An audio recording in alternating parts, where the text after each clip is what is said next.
Recruiting mistake number two.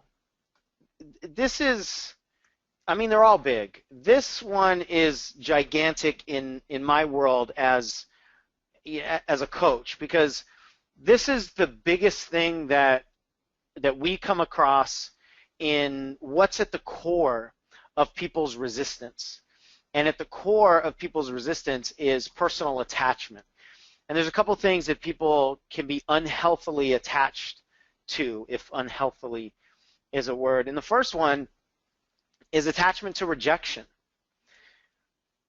For whatever reason, people tend to not mind so much when somebody says no to the product, right? It's like when somebody says no to the product, they're just rejecting the product. But if somebody says no to your business, it feels like they're rejecting you. And it's that personal attachment specifically to rejection that causes people to sabotage themselves. If you're afraid of feeling that lack of approval, if you're afraid of getting that judgment or whatever it is that, that's the core fear for you, and that's attached to the recruiting conversation, then you're going to constantly sabotage yourself. You're going to constantly allow yourself to be distracted. You're actually going to seek out distractions.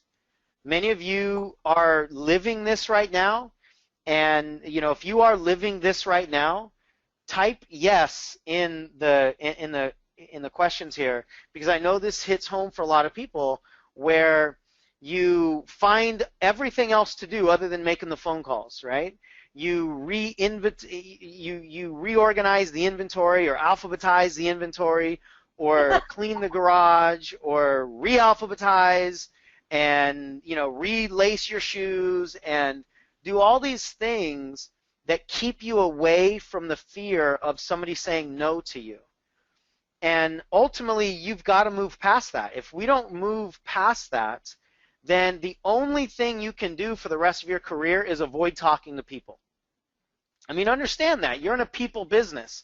If people are your biggest source of fear, especially talking to them about joining you, and that's the way for you to build wealth, that's the way for you to create leverage, that's the way for you to duplicate, it's the way for you to get all of your dreams, is to include people with you, to recruit, to team build, to share, whatever the label is. I mean, let's be honest, you've got to have people join you in order to create what's available here in this industry. And so if you have that fear, that core fear, then you can't win in this industry until you get some control over that. Now, it doesn't mean that you've got to completely clear it out, but you've got to have some control over it so that it doesn't own you, so that it doesn't control you and cause you to continue to run from the potential pain of somebody saying no to you, right? So if you don't handle that one piece, it has the ability to really crush your business. Now, when people have this unhealthy attachment to to rejection, then they start to desperately seek titles. They start to desperately seek accomplishments because they're trying to prove themselves. And here's the reality. This is one of the biggest life coaching lessons that I learned personally and that I have seen in my business as a coach time and time again, is that we have this connection between our achievement and our value. You're okay if you're achieving, right? You're okay if you're getting A's in school. You're okay if you're continuing to progress inside your company. You're okay if you're making $100,000 a year. Our society just teaches us that we need to achieve something in order to feel good about ourselves, and that is a huge problem. Now, that doesn't mean that you can't want to achieve more, but your value, as Margie teaches so brilliantly, is finite. Your self-worth will never increase or decrease. It is what it is, and it's not conditional upon everybody else's judgment of you. It's not conditional upon how much money you have in your bank account. It's not conditional upon what the scale says when you step on it. It's not conditional upon all the results that you've created in your life or the mistakes that you've made.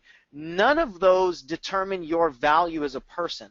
And as soon as you can separate your value and self-esteem as a person from your accomplishments, it's amazing how much more you can accomplish. So that's what we want to really help you out with, is detaching your success from your self-worth. And I promise you, your success will skyrocket when it's no longer attached to your self-worth. And I'm sure you want to add a few things here, Margie, but before we do, let me tell you a little bit about Willie. And I think Willie's on the line with us tonight. Willie has gone through this transformation exactly. And one of the biggest things that she's done recently is move through some of this attachment, you know, that wasn't really serving her. She said a year ago, her team was growing somewhat slowly. She was getting about one distributor every other month, right? So she was progressing, but she didn't have any builders on her team. She didn't really have any duplication, etc. And but then she started to make some of these internal changes, and everything shifted. Now she says, I talked to her this morning, she says, every single month is my best month ever, right? How would that be? How would that be? For every month is your new best month because of the duplication. Isn't that amazing? Like, it makes me want to just cry with joy. Right, every month, because we're building momentum. We're duplicating. The people are following along. They're plugging in. And she says that one of the biggest things is continuing to plug into her personal development. So this last month, her new best month ever, they brought in 10 new distributors, 4 with herself, including 4 from herself personally. And obviously the results have been incredible. And I said, Willie, what's been the actual change? What are you doing differently? You know, are you sleeping on another side of the bed? Are you eating things differently? Are you not watching TV? Like, I just really want to know, especially as a coach, what's the new recipe, right? And she basically said it's just shifting from focusing on her titles and what she can gain and seeing how she can serve people. And it was amazing. She was talking about how, you know, she'll go to a network event and everybody at the end of the networking event wants to know about her business, and she never talked about her business. And think of how different that is from the way most people operate. Most people go in and they're like, I'm going to get these, I want to get cards, I want to put my card into other people's hands, I want to sell, or I want to recruit, I want to plant seeds, I want to get everybody interested. Willie doesn't do that anymore. She just shows up and says, how can I serve? Who can I help today in this event? She shows up, look at what she says at the end.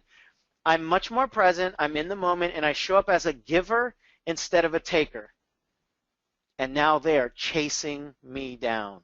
Isn't that the ultimate goal? You know, the thing that impresses me, I love you, Willie girl. What I love about this is that it becomes an energetic that you carry with you, which is, I think, why we always teach that it's so much more than the words that you say. It's who you're being in any given moment. And she's walking around realizing that she's Santa Claus. She's got a gift, and people, without her saying a word, want to know what it is she's up to. So thank you so much for sharing that. Beautiful. And isn't that a cool story? Yeah, and if I do want to, if I can, just piggyback really quickly what you said about not tying your business accomplishment in any way to your value and your self-worth, because if you believe that your worth or value to any degree is contingent upon business success, you will sabotage everything. It will be impossible, and it's an endless chase, because you're the only one that can really give yourself the self-worth. And when you can see that your worth is innate, intrinsic, it is always intact, there is nothing that you can do to make your self-worth be better. Like if you made $1 million, you're not more worthy. And if you never achieve anything in the business, you're not less worthy. Your worth is intact. And when you can get that, it just frees up so much energy to be able to serve and to separate you and your value from your business accomplishment. So, and Willie's was the perfect comment there.